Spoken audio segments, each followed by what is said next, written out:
I should have known something was wrong the second I stepped outside. The morning was too quiet, like the air was holding its breath. Usually, my apartment complex buzzed with life. Kids running to the bus, dogs barking, car alarms blaring.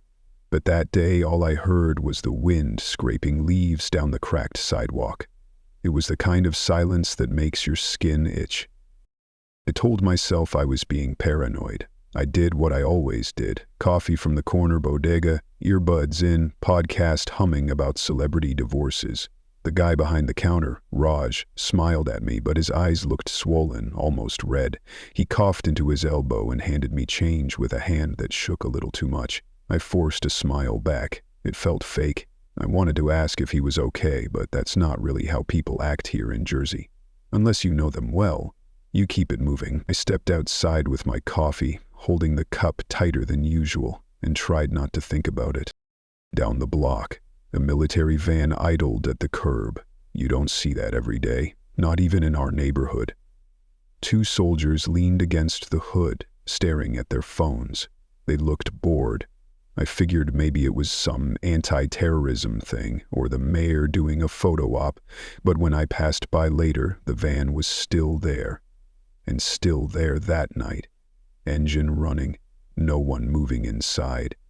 By then, the air felt thick, like I could taste iron in the back of my throat. When I got home, I saw something weird on the stairs. Dark red smears on the handrail. At first, I thought maybe someone spilled juice, but it was sticky and darker, already drying. My neighbor, Miss Marie, was mopping the hallway, shaking her head. "Kids are getting wild," she said, but she didn't sound convinced. I nodded, climbed the stairs fast, and locked my door as soon as I got inside. I double-checked the lock just to be sure. My hands were shaking for no reason I could explain. A little while later, my phone started acting up. At first, it was just texts loading slow. Then calls started dropping. News alerts started popping up, one saying the flu was spreading, another about a chemical spill, another about a violent protest. I tried calling my sister, who lived across town, but her line rang and rang. No answer. I texted my best friend Tom. He replied with a meme about zombies. And then, nothing. I called him too, but it went straight to voicemail.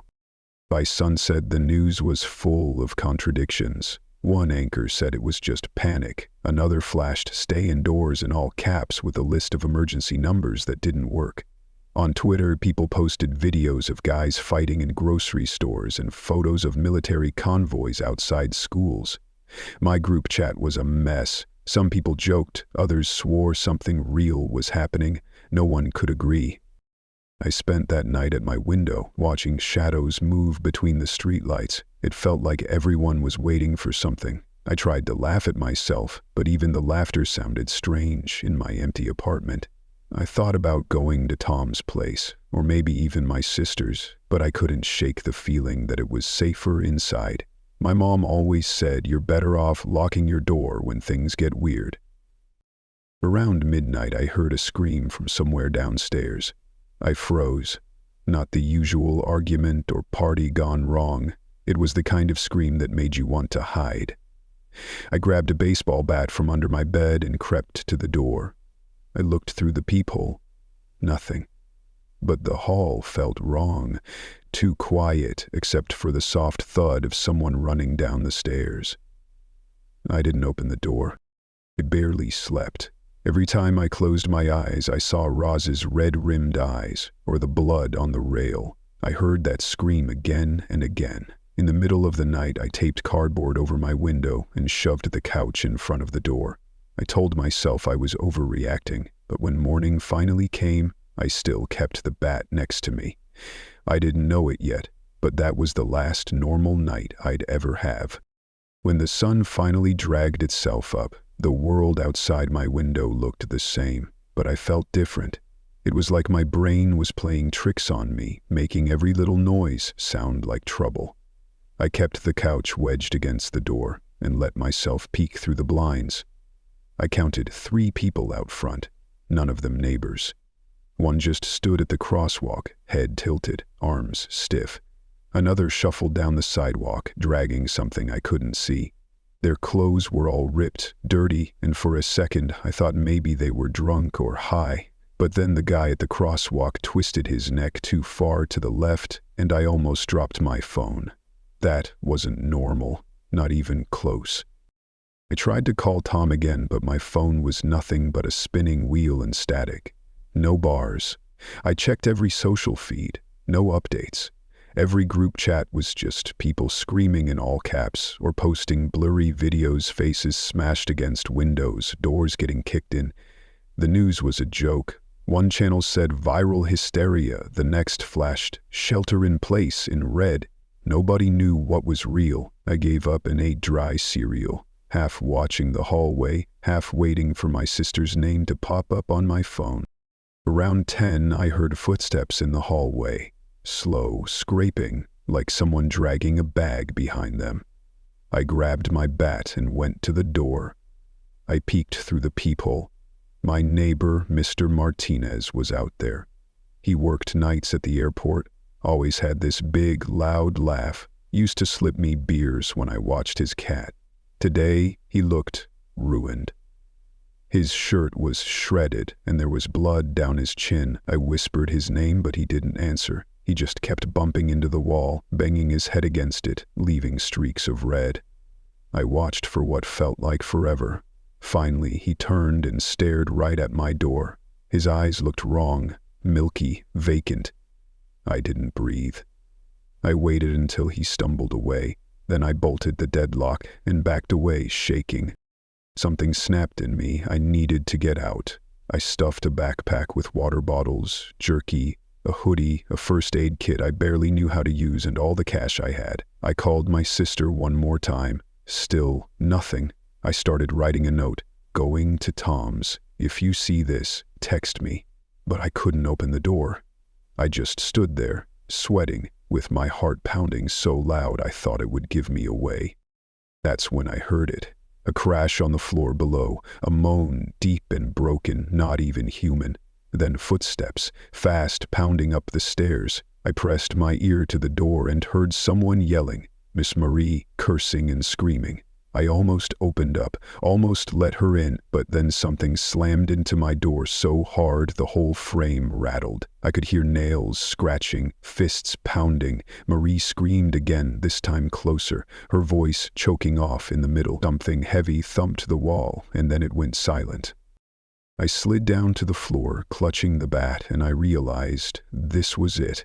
No more pretending, no more waiting. The world outside wasn't coming back. I texted Tom one last time. If you're alive, let me know. I'm not leaving until I hear from you. But the message just sat there, unsent. By noon it was official. I watched from my window as the military van out front exploded in a ball of fire. One of the soldiers ran into the street, flames crawling up his back, not even screaming. 3 figures chased him, tearing at his arms and face, pulling him down until he stopped moving. They didn't stop eating, not even when sirens started wailing from somewhere in the distance. That was the moment I knew. This wasn't the flu. This wasn't a protest. This was the end of everything I thought I knew. And I was alone. My hands shook so bad I dropped my phone twice just trying to call anyone who might answer. But there was nothing but static and silence. Somewhere in the building, someone started pounding on the pipes, screaming for help. I didn't move. I just listened, waiting for the pounding to stop, and wondered if anyone else was still alive in here. Or if I was already the last. I don't know how long I sat there on the floor, just listening to the pipes. I stared at my phone until the battery gave up and the screen went black. It was weird, how suddenly it felt like the world had shrunk to just this apartment. The creak of the old floors, the distant scraping in the hallway, the taste of stale air. I started talking to myself out loud, just so the silence wouldn't eat me alive. I kept thinking about my sister. I pictured her in her tiny place across town, probably doing the same thing, waiting for the phone to ring, waiting for me to show up. That hope kept me sane, at least for a while. By evening, the screams had faded, replaced by the occasional crash or snarl. Every time I heard something move, I'd tighten my grip on the bat. I tried to convince myself there was a plan. Wait it out, someone would come, but nobody did.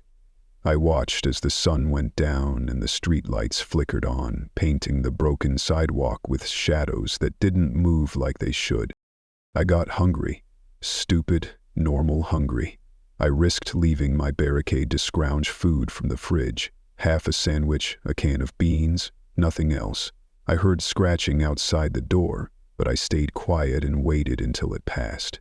At some point, I remembered my neighbor's emergency kit. She always bragged about her bug-out bag, and her apartment was just across the hall. The idea sat in my head for hours, burning a hole. I couldn't shake it. Finally, when the building was silent except for my own breath, I forced myself to move. I slid the couch away, unlocked the door as quietly as I could, and eased into the hallway. The air out there was worse, like old pennies and mold. I shuffled over to Miss Marie's door, keeping my back to the wall. Her place was half open, the wood splintered where something had smashed it in.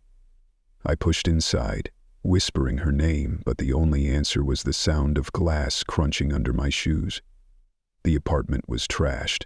The TV was busted, couch overturned, blood sprayed in a crazy pattern across the kitchen tiles. I gagged but forced myself to look. I found her bag under the sink, water bottles, batteries, cans of soup, even a flashlight. I stuffed it all into my pack and backed out, heart pounding so loud it felt like it would burst. That's when I heard the door at the end of the hall creak open. I froze. Out stepped Mr. Martinez, or what was left of him. His face was wrong, torn, and his jaw hung loose, swinging with every step. He saw me, locked eyes, and I saw a flash of something, hunger or maybe just emptiness. He lunged, hands out, snarling. I panicked, swung the bat. It connected with a sickening crack, but he barely stumbled. I hit him again, harder, and he finally crashed to the floor, twitching, blood pooling around his head. I stood there, shaking, staring at the mess, feeling something inside me snap. I just killed a man, or whatever he was now. It didn't matter. I ran back to my place, slammed the door, and dropped to the floor, trying not to throw up. My hands were covered in blood, and I realized I'd left the bat out in the hall. I just sat there, shaking, listening to the distant sounds of things moving in the building. That was the line, crossed without even thinking about it. Whatever was happening, whatever the rules were before, they were gone now. The world had changed, and so had I. I didn't sleep. I didn't even try. I watched the window until the sky turned gray, listening to my own heartbeat, waiting for whatever came next. When the sun rose, it looked wrong, dull and sick, barely lighting the ruined street. I put on my sister's old hoodie, slung the heavy backpack over my shoulder, and opened the door one more time. I didn't know where I was going, just that staying put meant dying slow. I looked back at my wrecked apartment, my old life. Then I stepped into the hall, ready for the new world. One step, then another, knowing the thin line was already behind me.